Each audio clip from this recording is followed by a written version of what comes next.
नमस्कार दोस्तों, हमारे चैनल में आपका स्वागत है। आपसे अनुरोध है कि कृपया हमारी कहानियों को लाइक करें, शेयर करें और चैनल को सब्सक्राइब करें। पिछले एपिसोड के अंत में आपने सुना था कि शाहरजाद मूर्ख गधे की कहानी सुनना चाहता था। पेश है अलिफ लैला की अगली कहानी, किस्सा गधे, बैल और उनके मालिक का। एक बड़ा व्यापारी था जिसके गांव में बहुत से घर और कारखाने थे जिनमें तरह तरह के पशु रहते थे। एक दिन वह अपने परिवार सहित कारखानों को देखने के लिए गांव गया। उसने अपनी पशुशाला भी देखी जहां एक गधा और एक बैल बंधे हुए थे। उसने देखा कि वे दोनों आपस में वार्तालाप कर रहे हैं। वह व्यापारी पशु पक्षियों की बोली समझता था। वह चुपचाप खड़ा होकर दोनों की बातें सुनने लगा। बैल ने गधे से कहा, तू बड़ा ही भाग्यशाली है, सदैव सुखपूर्वक रहता है। मालिक हमेशा तेरा ख्याल रखता है। तेरी रोज मलाई डलाई होती है, खाने को दोनों समय जौ और पीने के लिए साफ पानी मिलता है। इतने आदर सत्कार के बाद भी तुझसे केवल यह काम लिया जाता है कि कभी काम पड़ने पर मालिक तेरी पीठ पर बैठकर कुछ दूर चला जाता है। तुझे दाने घास की कभी कमी नहीं होती और तू जितना भाग्यवान है मैं उतना ही अभागा हूँ। मैं सवेरा होते ही पीठ पर हल लाद कर जाता हूँ। वहां दिन भर मुझे हल में जोतकर चलाते हैं। हलवाहा मुझ पर बराबर चाबुक चलाता रहता है। उसके चाबुकों की मार से पीठ और जुए से मेरे कंधे छिल गए हैं। सुबह से शाम तक ऐसा कठिन काम लेने के बाद भी ये लोग मेरे आगे सूखा और सड़ा भूसा डालते हैं जो मुझसे खाया नहीं जाता। रात भर मैं भूखा प्यासा अपने गोबर और मूत्र में पड़ा रहता हूँ और तेरी सुख सुविधा पर ईर्ष्या किया करता हूँ। गधे ने यह सुनकर कहा, ऐ भाई, जो कुछ तू कहता है सब सच है। सचमुच तुझे बड़ा कष्ट है, किंतु जान पड़ता है तू इसी में प्रसन्न है। तू स्वयं ही सुख से रहना नहीं चाहता। तू यदि मेहनत करते करते मर जाए तो भी ये लोग तेरी दशा पर तरस नहीं खाएंगे। अतएव तू एक काम कर, फिर वे तुझसे इतनी मेहनत नहीं लिया करेंगे और तू सुख से रहेगा। बैल ने पूछा कि ऐसा कौन सा उपाय हो सकता है। गधे ने कहा, तू अपने को रोगी दिखा। एक शाम का दाना भूसा न खा और अपने स्थान पर चुपचाप लेट जा। बैल को यह सुझाव बड़ा अच्छा लगा। उसने गधे की बात सुनकर कहा, मैं ऐसा ही करूंगा। तूने मुझे बड़ा अच्छा उपाय बताया है। भगवान तुझे प्रसन्न रखें। दूसरे दिन प्रातःकाल हलवाहा जब पशुशाला में यह सोचकर गया कि रोज की तरह बैल को खेत जोतने के लिए ले जाए तो उसने देखा कि रात की लगाई सानी ज्यों की त्यों रखी है और बैल धरती पर पड़ा हाँफ रहा है। उसकी आंखें बंद हैं और उसका पेट फूला हुआ है। हलवाहे ने समझा कि बैल बीमार हो गया है और यह सोचकर उसे हल में न जोता। उसने व्यापारी को बैल के बीमारी की सूचना दी। व्यापारी यह सुनकर जान गया कि बैल ने गधे की शिक्षा पर कार्य करके स्वयं को रोगी दिखाया है। अतएव उसने हलवाहे से कहा कि आज गधे को हल में जोत दो। इसलिए हलवाहे ने गधे को हल में जोतकर उससे सारे दिन काम लिया। गधे को खेत जोतने का अभ्यास नहीं था। वह बहुत थक गया और उसके हाथ पांव ठंडे होने लगे। शारीरिक श्रम के अतिरिक्त सारे दिन उस पर इतनी मार पड़ी थी कि संध्या को घर लौटते समय उसके पांव भी ठीक से नहीं पड़ रहे थे। इधर बैल दिन भर बड़े आराम से रहा। वह नांद की सारी सानी खा गया और गधे को दुआएं देता रहा। जब गधा गिरता पड़ता खेत से आया तो बैल ने कहा कि भाई, तुम्हारे उपदेश के कारण मुझे बड़ा सुख मिला। गधा थकान के कारण उत्तर न दे सका और आकर अपने स्थान पर गिर पड़ा। यह मन ही मन अपने को धिक्कारने लगा कि अभागे, तूने बैल को आराम पहुंचाने के लिए अपनी सुख सुविधा का विनाश कर दिया। मंत्री ने इतनी कथा कर कहा, बेटी, तू इस समय बड़ी सुख सुविधा में रहती है। तू क्यों चाहती है कि गधे के समान स्वयं को कष्ट में डाले? शहरजाद अपने पिता की बात सुनकर बोली, इस कहानी से मैं अपनी जिद नहीं छोड़ती। जब तक आप बादशाह से मेरा विवाह नहीं करेंगे मैं इसी तरह आपके पीछे पड़ी रहूंगी। मंत्री बोला, अगर तू जिद पर अड़ी रही तो मैं तुझे वैसा ही दंड दूंगा जो व्यापारी ने अपनी स्त्री को दिया था। शहरजाद ने पूछा, व्यापारी ने क्यों स्त्री को दंड दिया और गधे और बैल का क्या हुआ? मंत्री ने कहा, दूसरे दिन व्यापारी रात्रि भोजन के पश्चात अपनी पत्नी के साथ पशुशाला में जा बैठा और पशुओं की बातें सुनने लगा। गधे ने बैल से पूछा, सुबह हलवाहा तुम्हारे लिए दाना घास लाएगा तो तुम क्या करोगे? जैसा तुमने कहा है वैसा ही करूंगा, बैल ने कहा। गधे ने कहा, नहीं, ऐसा न करना वरना जान से जाओगे। शाम को लौटते समय मैंने सुना कि हमारा स्वामी अपने रसोइये से कह रहा था कि कल कसाई और चमार को बुला लाना और बैल जो बीमार हो गया है का मांस और खाल बेच डालना। मैंने जो सुना था वह मित्रता के नाते तुझे बता दिया। अब तेरी इसी में भलाई है कि सुबह जब तेरे आगे चारा डाला जाए तो तू उसे जल्दी से उठकर खा ले और स्वस्थ बन जा। फिर हमारा स्वामी तुझे स्वस्थ देखकर तुझे मारने का इरादा छोड़ देगा। यह बात सुनकर बैल भयभीत होकर बोला, भाई, ईश्वर तुझे सदा सुखी रखे। तेरे कारण मेरे प्राण बच गए। अब मैं वही करूंगा जैसा तूने कहा है। व्यापारी यह बात सुनकर ठहाका लगाकर हंस पड़ा। उसकी स्त्री को इस बात से बड़ा आश्चर्य हुआ। वह पूछने लगी, तुम अकारण ही क्यों हंस पड़े? व्यापारी ने कहा कि यह बात बताने की नहीं है, मैं सिर्फ यह कह सकता हूँ कि मैं बैल और गधे की बातें सुनकर हंसा हूँ। स्त्री ने कहा, मुझे भी वह विद्या सिखाओ जिससे पशुओं की बोली समझ लेते हैं। व्यापारी ने इससे इनकार कर दिया। स्त्री बोली, आखिर तुम मुझे यह क्यों नहीं सिखाते? व्यापारी बोला, अगर मैंने तुझे यह विद्या सिखाई तो मैं जीवित नहीं रहूंगा। स्त्री ने कहा, तुम मुझे धोखा दे रहे हो।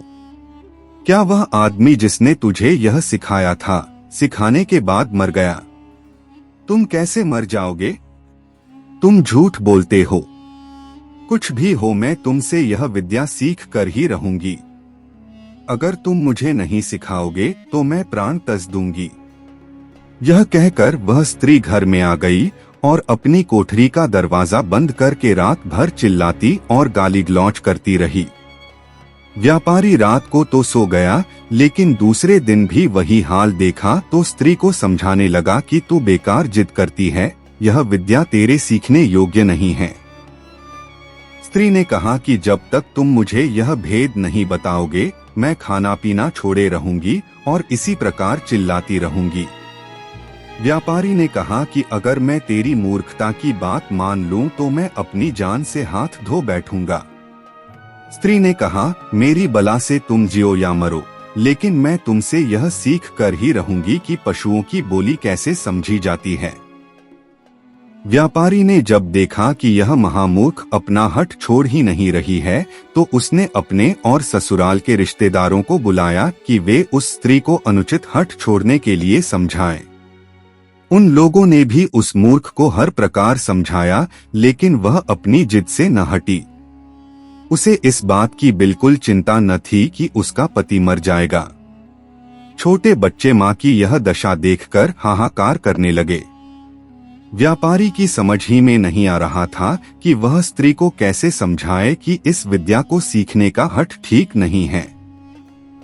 वह अजीब दुविधा में था। अगर मैं बताता हूँ तो मेरी जान जाती है और नहीं बताता तो स्त्री रो रो कर मर जाएगी।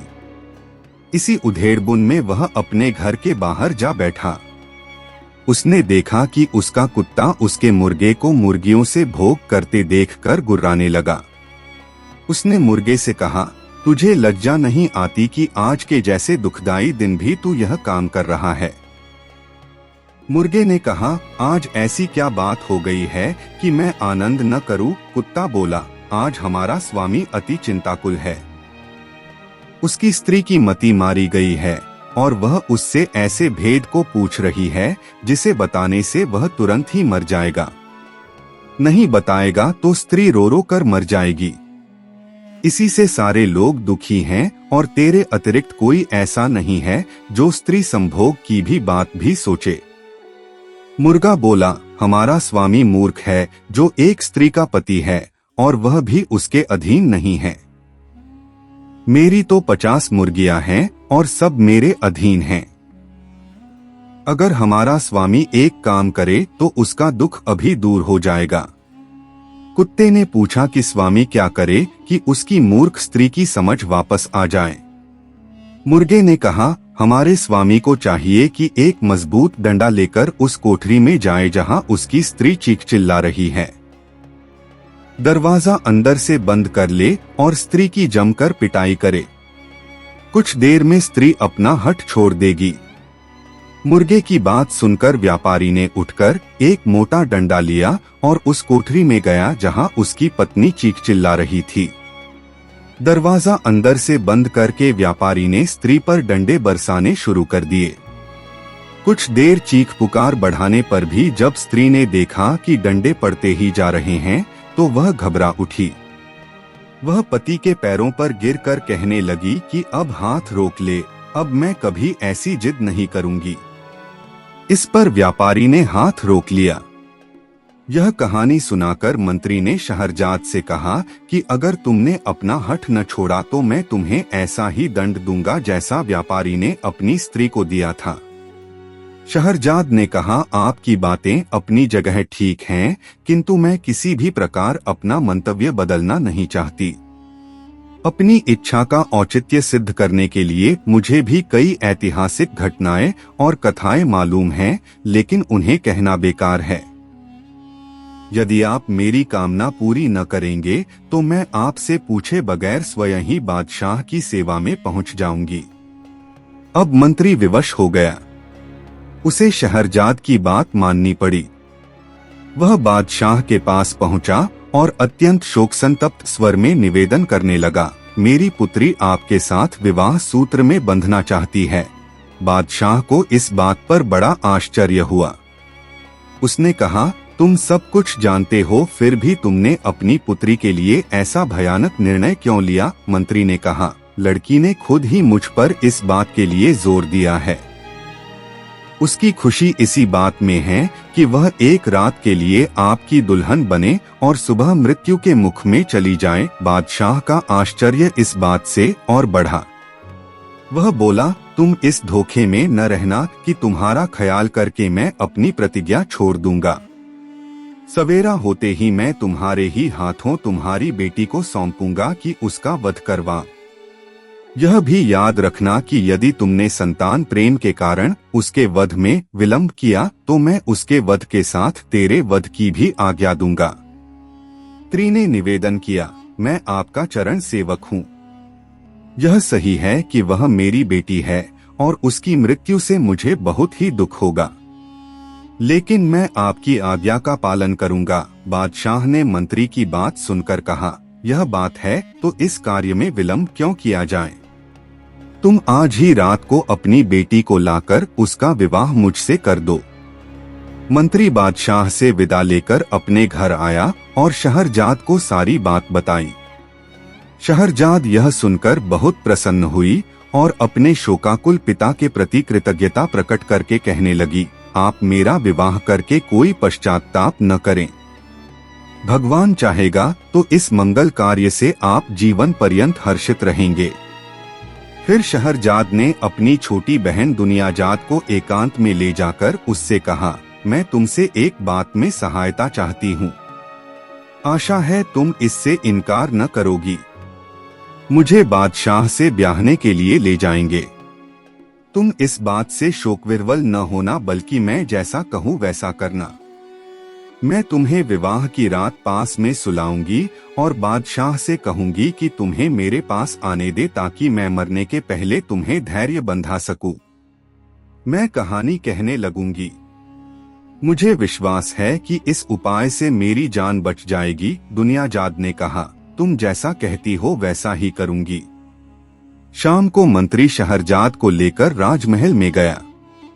उसने धर्मानुसार पुत्री का विवाह बादशाह के साथ करवाया और पुत्री को महल में छोड़कर घर आ गया। एकांत में बादशाह ने शहरजाद से कहा, अपने मुंह का नकाब हटाओ। नकाब उठने पर उसके अप्रतिम सौंदर्य से बादशाह स्तंभित सा रह गया, लेकिन उसकी आंखों में आंसू देखकर पूछने लगा कि तू रो क्यों रही है। शहरजाद बोली, मेरी एक छोटी बहन है जो मुझे बहुत प्यार करती है और मैं भी उसे बहुत प्यार करती हूँ। मैं चाहती हूँ कि आज वह भी यहाँ रहे ताकि सूर्योदय होने पर हम दोनों बहनें अंतिम बार गले मिल लें। यदि आप अनुमति दें तो वह भी पास के कमरे में सो रहे। बादशाह ने कहा, क्या हर्ज है, उसे बुलवा लो और पास के कमरे में क्यों, इसी कमरे में दूसरी तरफ सुला लो। चुनाचे दुनियाजाद को भी महल में बुला लिया गया। शहरयार शहरजाद के साथ ऊंचे शाही पलंग पर सोया और दुनियाजाद पास ही दूसरे छोटे पलंग पर लेट रही। जब एक घड़ी रात रह गई तो दुनियाजाद ने शहरजाद को जगाया और बोली, बहन, मैं तो तुम्हारे जीवन की चिंता से रात भर न सो सकी। मेरा चित्त बड़ा व्याकुल है। तुम्हें बहुत नींद न आ रही हो और कोई अच्छी सी कहानी इस समय तुम्हें याद हो तो सुनाओ ताकि मेरा जी बहले। शहरजाद ने बादशाह से कहा कि यदि आपकी अनुमति हो तो मैं जीवन के अंतिम क्षणों में अपनी प्रिय बहन की इच्छा पूरी कर लूं। बादशाह ने अनुमति दे दी।